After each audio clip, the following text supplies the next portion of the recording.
Sir, ಇದು ನನ್ನ ಹುಟ್ಟು ಹಬ್ಬದಕ್ಕಿಂತ ನಮ್ಮವ್ರಿಗೆ ಏನಿದ್ದಾರೆ, ನನ್ನ ಪ್ರೀತಿ ವಿಶ್ವಾಸ ಮಾಡಿದವ್ರಿಗೆ ಇವತ್ತು ನಾನು ಒಂದು ಚಿರುನುಡಿ ಆಗಿ ಅವರ ಒಂದು ಆಶೀರ್ವಾದ ತಗೋಬೇಕು ಅನ್ನೋ ಒಂದೇ ಉದ್ದೇಶದಿಂದ ಇವತ್ತು ಈ ಕಾರ್ಯಕ್ರಮ ಆಯೋಜಿಸಿದ್ದು. ಅದಕ್ಕೆ ಇವರೆಲ್ಲ ಏನು ಇವತ್ತು ಬಂದಿದ್ದಾರೆ, ನನಗೆ ಅಷ್ಟೇ ಬಹಳ ಖುಷಿಯಾಗಿದೆ. ಎಲ್ಲರೂ ನನ್ನ ಜೊತೆ ಇದ್ದೀನಿ ಅಂತ ಹೇಳ್ತಾರೆ. ಭಾವನಾತ್ಮಕವಾಗಿ ಇದು ನನಗೆ ತುಂಬ ಖುಷಿಯಾಗಿದೆ. ಇವತ್ತು ನನ್ನ ಹುಟ್ಟು ಹಬ್ಬದಕ್ಕಿಂತ ಇವರೆಲ್ಲರ ಜೊತೆ ನಾನು ನನ್ನ ಒಂದು ಹುಟ್ಟುಹಬ್ಬ ಸಮಾರಂಭಿಸ್ತಿದ್ದೀನಲ್ಲ, ಅದು ನನಗೆ ಬಹಳ ಖುಷಿ.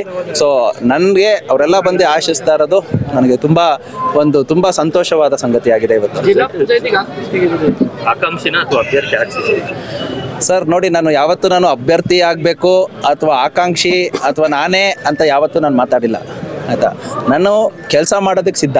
ಯಾಕಂದರೆ ಕೆಲಸ ಫಸ್ಟ್ ಮಾಡಬೇಕು, ಜನದ ಜೊತೆ ಬೆರೀಬೇಕು, ಅವರ ಕಷ್ಟ ಸುಖಗಳಿಗೆ ಆಗಬೇಕು. ಅವ್ರ ಕಷ್ಟ ಸುಖಗಳು ಆದಾಗ ಅವರು ಆಶೀರ್ವಾದ ಮಾಡಿದ್ರೆ, ಇಲ್ಲಪ್ಪ ನೀವು ನನಗೆ ಸಹಾಯ ಮಾಡ್ತೀಯಾ ಅನ್ನೋ ಒಂದು ಇದ್ದಿದ್ರೆ ಅವರೇ ಆಶೀರ್ವಾದ ಮಾಡ್ತಾರೆ. ಸೊ ಆ ಥರ ಒಂದು ದಾರಿಲಿ ನಡ್ಕೊಂಡು ಹೋಗ್ತೀನಿ ಹೊರತು ಇಲ್ಲ ಇದಕ್ಕೋಸ್ಕರ ನಾನು ಮಾಡ್ತಾ ಇದ್ದೀನಿ ಅನ್ನೋ ಉದ್ದೇಶ ನಂದಲ್ಲ.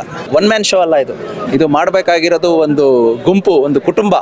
ಇದೆಲ್ಲ ಕುಟುಂಬ ನನ್ನ ಜೊತೆ ಇದ್ದರೆ ಖಂಡಿತ ಇದನ್ನು ಮುಂದೆ ಎತ್ತರಕ್ಕೆ ನಾವೆಲ್ಲರೂ ಒಟ್ಟಾಗಿ ಹೋಗಬೇಕು. ಚನ್ನಪಟ್ಟಣ ZP ಒಂದು ಮಾದರಿ ZP ಆಗಿ, ಒಂದು ಮಾದರಿ ತಾಲೂಕಾಗಿ ಕನ್ವರ್ಟ್ ಮಾಡಬೇಕು ಅಂದ್ಬಿಟ್ಟು ನಾನು ಎಲ್ಲರನ್ನೂ ಇವತ್ತು ಕೇಳ್ಕೊತೀನಿ.